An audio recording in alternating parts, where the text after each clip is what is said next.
సాధువులని సంతులని అమాయకులైనటువంటి కొంతమంది కల్నల్స్ ని కూడా దాంట్లో ఆర్డీఎక్స్ సప్లై చేసినటువంటి పేరుతోటి నిర్దోషుల్ని దోషులుగా చిత్రీకరించి మొదటి నుంచి కాంగ్రెస్ తన సమర్థన ముస్లింల వైపుకే ఉంటుందని, అది మాలేగావ్ కేసు అయినా అది పహల్గావ్ కేసు అయినా అప్పటి హోంమంత్రిగా పనిచేసినటువంటి చిదంబరం గారు అయినా ఇప్పటి రాజ్యసభ సభ్యుడైన చిదంబరం గారి ఆర్గ్యుమెంట్ అయినా ఒకటే ఉంటది. పహల్గావ్ లోనేమో వాళ్ళు పాకిస్తాన్ కి వచ్చిరని చెప్పడానికి మీ దగ్గర ఆధారాలు ఉన్నాయని అడుగుతారు చిదంబరం గారు. మాలేగావ్ లో మాత్రం సాధ్వీలు లేకుండా తెల్లలు లేకుండా తీసుకొచ్చి ఏదో ఒక రకంగా రిమైండ్ చేయమని చెప్పి ఆ రోజు ఉన్నటువంటి పరిస్థితులలో కాషాయీకరణ జరుగుతుంది, ఈ దేశంలో కాషాయీకరణ ఉండదంటే కాషాయం వేసుకున్న వాళ్ళందరినీ టెర్రరిస్టులుగా చూపించాలనేటువంటి కుట్రని ఈ రోజు మాలేగావ్ కోర్టు ఆలస్యమైనప్పటికీ 17 సంవత్సరాల తర్వాత జడ్జిమెంట్ వచ్చినప్పటికీ కూడా అందరినీ కూడా నిర్దోషులుగా ప్రకటించింది. భారతీయ జనతా పార్టీ పార్లమెంట్ సభ్యుడిగా ఈ రెండు జడ్జిమెంట్ సుప్రీంకోర్టు స్పీకర్ ఇచ్చినటువంటి డైరెక్షన్స్ ని, మాలేగావ్ కేసులో ఇచ్చినటువంటి అక్విటల్ జడ్జిమెంట్ ని రెండింటినీ కూడా స్వాగతిస్తూ తప్పుడు సాక్ష్యాలతోటి తప్పుడు ఆధారాలతోటి హిందువులని టెర్రరిస్టులుగా చూపిస్తూ పాకిస్తానీలని లేదా ఆ వర్గానికి సంబంధించినటువంటి ప్రజల ఓట్ల కోసం చేసేటువంటి దుర్మార్గమైనటువంటి ప్రయత్నాలని కోర్టు తిప్పికొట్టినందున ఆ కేసులో ముద్దాయిగా ఉండి దాదాపు 17 సంవత్సరాలుగా మానసిక క్షోభను అనుభవిస్తున్నటువంటి వారందరినీ కూడా నిర్దోషులుగా ప్రకటించింది కోర్టు. కాబట్టి ఇప్పటికైనా అట్లాంటి ఆలోచన చేస్తున్నటువంటి పెద్దలు ఆ ఆలోచన విరమించుకోవాలని చెప్తా ఉన్నారు.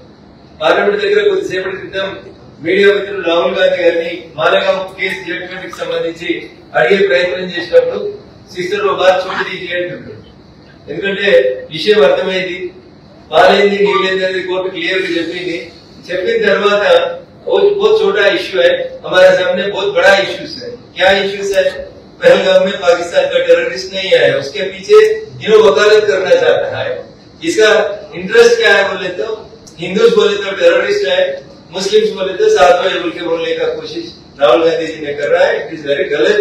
Now the Congress should answer and Congress should also face the consequences for a false case registered in Malegaon and against the Hindu terrorists. What they named for first time in Indian history, the Hindus were named as terrorists through the incident of Malegaon. ఆ సంఘటన తర్వాత రకరకాల పెద్ద మనుషులు మాట్లాడినటువంటి మాటలన్నీ కూడా దేశ ప్రజల ముందున్నాయి. ఇంకా అట్లాంటి దుర్మార్గమైనటువంటి మాటల్ని మాట్లాడి హిందువులను బదనాం చేయాలనేటువంటి కాంగ్రెస్ పార్టీ కుట్రని ఈసారి కోర్టు తిప్పికొట్టింది.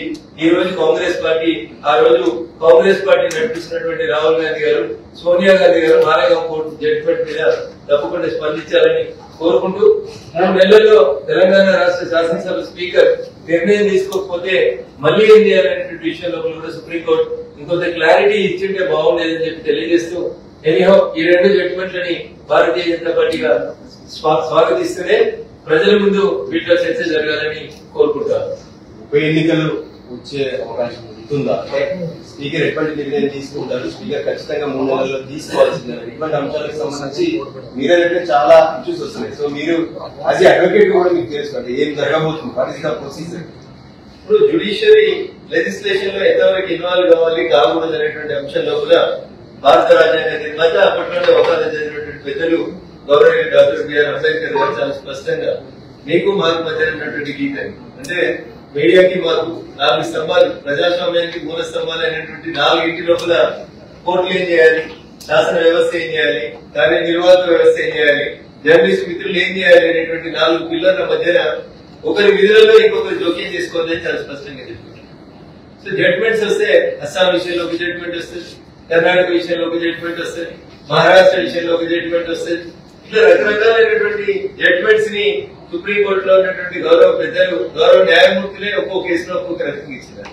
కాబట్టి I myself have a doubt, 3 నెలల తర్వాత స్పీకర్ గారు నిర్ణయం తీసుకోక ఎమ్మెల్యేలు మళ్ళీ సమయం కావాలని మళ్ళీ కోర్టుకు పోతే then again the episode comes to the first. కాబట్టి ఉప ఎన్నికలు అనేది it is too early to comment నా ఉద్దేశంలో కూడా.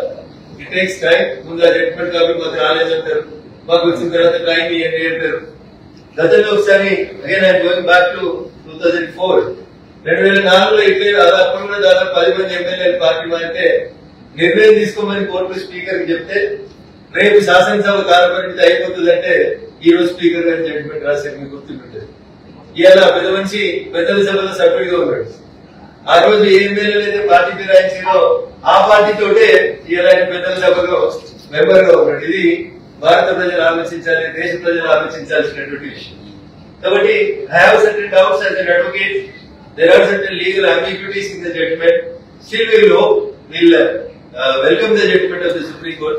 Hope for the best. Thank you. మీరు చెప్పిన జడ్జిమెంట్ ఆపరేషన్ సక్సెస్ చేసాము, పేషెంట్ మాత్రం డెత్ అయ్యాడని మొదటి నుంచి జడ్జిమెంట్ వరకు సిజే ఎప్పుడు కామెంట్ చేస్తున్నాం. సో నాకు నేను గమనించింది ఏంటంటే last end of the result లోపల వస్తున్నటువంటి రిజల్ట్ బాగా కనబడతారు. ఏమని నిర్ణయం తీసుకోవాలి అని తీసుకుంటారని మేము ఆశిస్తున్నామని కూడా రాస్తున్నారు. తీసుకోకపోతే ఏంటి అనేటువంటి విషయం లోపల కూడా అంబిగ్యూటీ లేకుండా జడ్జిమెంట్ లో క్లారిటీ ఇస్తే బాగుంటుంది అనేది నా విజ్ఞప్తి. So we cannot dictate terms and conditions to the supreme court. కాబట్టి గౌరవ న్యాయమూర్తులే నేను ఇంతకుముందు ఇట్లాంటి జడ్జిమెంట్స్ ఇచ్చినప్పుడు తీసుకోలేదు. నేను ఉదాహరణకు చెప్పిన 2004లో అప్పుడు కాంగ్రెస్ ప్రభుత్వం ఉంది, కోర్టు స్పీకర్ ని సాధ్యమైనంత త్వరగా నిర్ణయం తీసుకోమని చెప్పింది.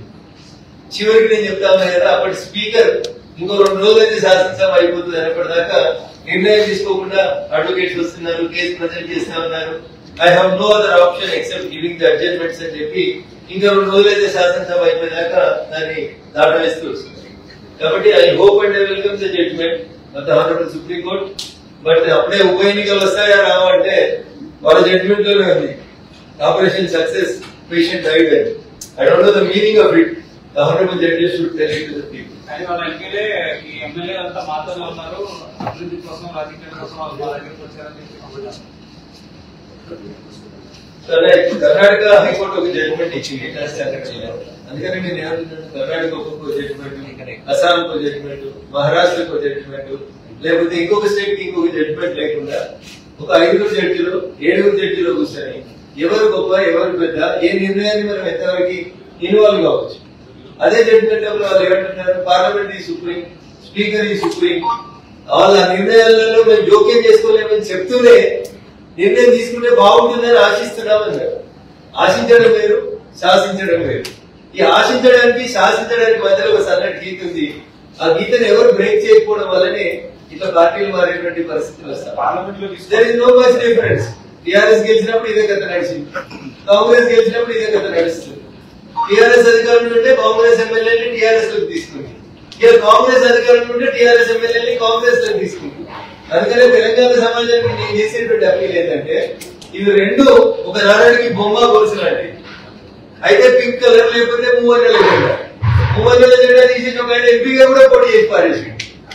టీఆర్ఎస్ పింక్ కలర్ తీసేసి మూవన్నెల జెండా మీద ఎంపీగా కూడా పోటీ చేసిండు 3 నెలలు కాకముందు. సో ఇట్లాంటి కేసులన్నా కొంత స్పష్టమైనటువంటి జడ్జ్మెంట్ ఇంకొంచెం మెరుగ్గా రాసుంటే ఇంకా బాగుండేది. ప్రజలు ఒక పార్టీ మీద ఒక జెండా మీద గెలిపించినప్పుడు ఇంకో జెండాకు పోతే రేపు కోర్టులలో వేడి పడుతుంది అనేటువంటి భయం లేనప్పుడు ఏమైతుంది?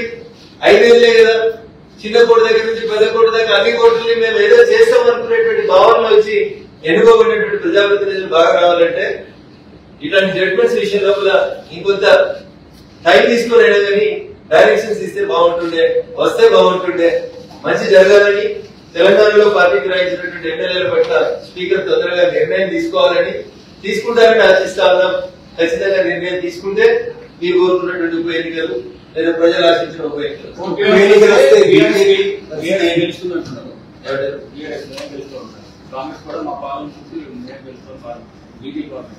సో కాంగ్రెస్ టీఆర్ఎస్ ఇందాక చెప్పినట్టు ఇవి ఒక నారాయణకి బొమ్మ గొలుసు. టీఆర్ఎస్ పార్టీ మీద గెలిచిన వాళ్ళంతా ఇలా కాంగ్రెస్ 2018 కంటే ముందు మీరు కొంచెం వెనక్కి తిరిగి చూసుకుంటే కాంగ్రెస్ ఎంపీని కూడా తీసుకుపోయి పింక్ కలర్ లో టీఆర్ఎస్ పార్టీలో జాయిన్ చేసింది.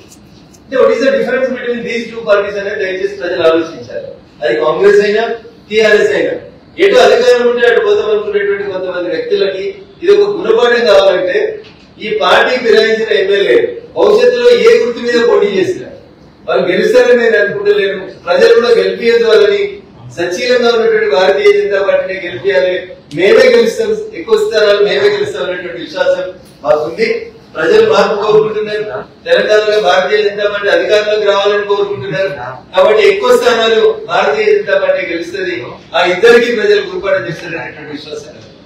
కొంత క్లారిటీతో తీర్పు రావాల్సి ఉంది అని అన్నారు కదా. కోర్టు ఈ రోజు తీర్పిచ్చేటప్పుడు ఈ స్పీకర్ నిర్ణయాధికారం విషయంలో పార్లమెంట్ ఆలోచించాలి అని చెప్పి ఒక వ్యాఖ్య చేసింది. అంటే ఒక న్యూట్రల్ పర్సన్ ఇస్తే అటు ఎలక్షన్ కమిషన్ కానీ లేదా గవర్నర్ కానీ ఇచ్చే అంశం పైన ఆలోచించాలి పార్లమెంట్ అని చెప్పి సిజే ఒక వ్యాఖ్య చేసింది.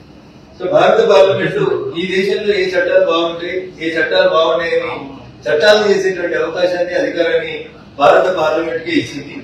సుప్రీంకోర్టు జడ్జి గారు కూడా అదే చెప్పినారు. ఖచ్చితంగా జడ్జిమెంట్ కాపీ వచ్చిన తర్వాత దాని మీద ఒక నిర్ణయాన్ని భారత ప్రభుత్వం తప్పకుండా ఆలోచిస్తుందని చెప్పి నేను అనుకుంటాను.